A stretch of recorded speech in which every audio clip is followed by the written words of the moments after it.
Scroll down to that storm south of the capital. That looks like just west of St. Thomas, right? Is this the storm that they have warned here? Yeah, it is going to just to the east of Eldon. Okay, so that's east of Eldon, west of St. Thomas right here. This is southern Cole County, so Brazito's right about here.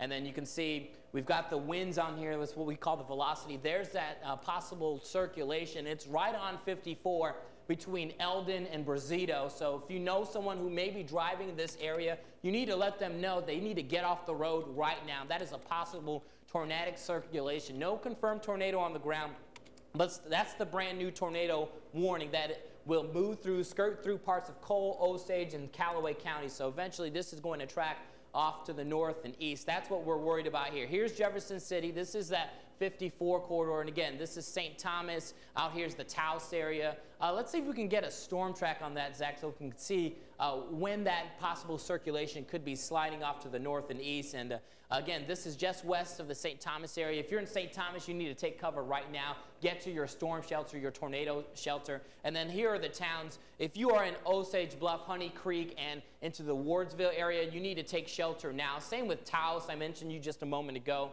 And then eventually Osage City, which is in Osage County. You're about 22 minutes out from that. But if you are in this zone right now, just east of the capital city, from Jefferson City out towards, let's say, Taos and Loose Creek, you need to get into your shelter right now. This is a possible tornadic storm moving through your area. How fast is this storm moving to the northeast? This storm is moving northeast at 55 miles. It's a fast-moving storm, so it's not going to take very long to get there. You need to get to your basement. If you live in a mobile home, you need to get out and get to a shelter nearby. If you cannot get to a nearby shelter, you need to get down into a ditch and lay there. I know it sounds odd to do that when it's raining, but that you are there safe compared to being inside your mobile home, which will be swept away. Even if this isn't a tornadic storm, gusty winds with that could cause damage and knock over your mobile home and anything in that area. So again, if you're in Brazito, I mentioned you just a moment ago, you need to be in your shelter now. Osage Bluff, Honey Creek, the Wardsville area, and then it looks like it'll clip the Jefferson City area in about 19 minutes. So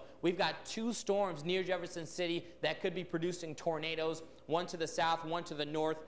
This circulation looking fairly strong as well between Ashland and Holt Summit. That's actually going to be scooting by the Holt Summit area here in the next 5 minutes or less. New Bloomfield as well. Zach has new information there. We have live